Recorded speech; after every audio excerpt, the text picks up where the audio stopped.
Hey guys, Omni here. Yesterday I went and saw Men. This is another A24 film that has hit the scene here recently. They've been firing these things out, man, and I'm not upset about it at all because so far they have not put out a film that has been a miss to me at all. Now, I haven't seen all the A24 films by no stretch of the imagination, but I have yet to see one that has let me down.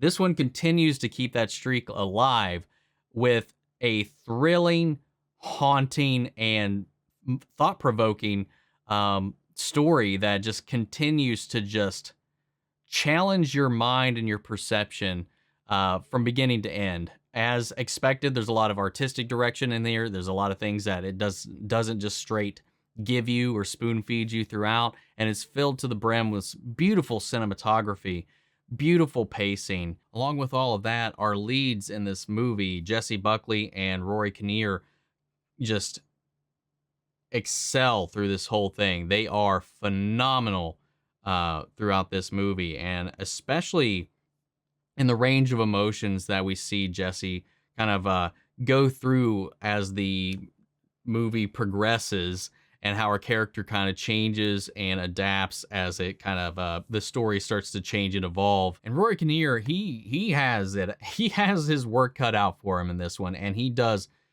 a brilliant job playing a multitude of characters within this film. They are the two primary people we spend with throughout this entire thing. We do have Paapa Essiedu in here as well as her ex-husband, as well as her sister, who we mostly kind of see throughout the movie through phone calls, played by Gayle Rankin. Jessie Buckley plays a young woman who is going through a hard time in her life as she is dealing with the fallout of a recent tragedy. And she moves or rents a place out in the countryside to kind of get away from the bustling noise of the city and try to collect herself and kind of center herself a little bit to try to move forward and maybe finally heal. While here, she encounters her landlord and various other characters throughout this little village, and it's a really interesting representation of kind of the themes of the movie. And this is one of those movies that is definitely going to rub a certain specific type of people the wrong way. And I thought it was handled brilliantly. And it's something I see in everyday life because it is called Men for a reason.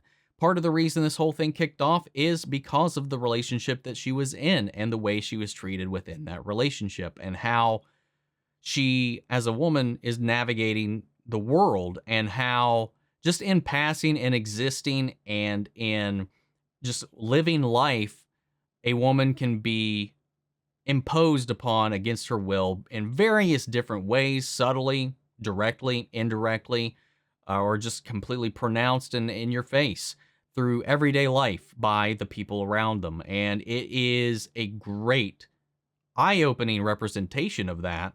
And then it just kind of goes into some insanity that I can't even begin to talk about without going into any spoilers. And like the third act of this is bananas. It does have some disturbing, as most would call, disturbing images.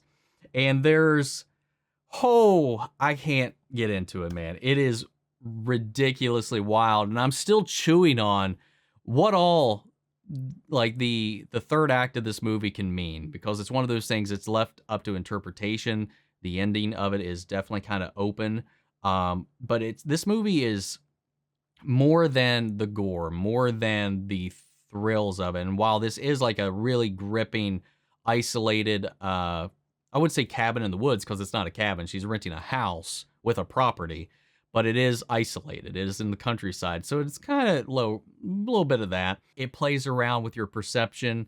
It plays around with the narrator. It plays around with reality, where you're really questioning everything at every turn in all these beautiful ways through the performances, through the production, through the sound design. It is just one of those movies that only works because these performers are phenomenal. The direction throughout this entire thing is absolutely on point. This is one of those movies that definitely got me intrigued to check out some of his filmography, and I might try to get around to doing that as soon as I can, but I really like this movie. It was not at all what I expected, but honestly, the trailers, I don't think they really sell you exactly what to expect with this. It does kind of set up this kind of like stalker home invasion kind of paranoia thriller kind of vibe from the trailers. While it does dive into that a lot, it becomes something wholly different by the third act, man. It really does. It completely shifts, you know, as this lone woman being in this unfamiliar place. It definitely transitions into something a lot more surreal. And my God, like it's really hard to talk about it without spoiling anything, but I really enjoyed it. It is by no means for everybody. I think that just should be on the posters for anything that A24 puts out. Not for everybody. This is not for general audiences in general, I would say. I don't know how the casual horror fan would feel about this film. I quite enjoyed this movie, and I'd love to talk about it with anybody that's seen it. And I'd love to hear your theories. So if you haven't seen the movie, don't look in the comments, because I'm asking for theories. I need some people to let me know what your interpretation of the movie was. What are your thoughts on the film if you've seen it? Once you've seen it, let me know what you thought. Sound off the comments. Let me know your thoughts down below. We'll carry on the conversation after the video. Feel free to join us in our Discord. We can talk about it there as well. Links to that and all my socials down below. Follow me in each and every one of those. Before we go, I want to shout out our channel legends: Mandy Sherritt, Ryan Karen, Jason Coleman, Philly Vane, Yori, Corey Scott, Margaret Grace, Mary Bradley, Melita, and Robert Anguiano. Thank you guys so much for your continued support. But that's it for this video, guys, and I'll see you all in the next one. Take care, everybody.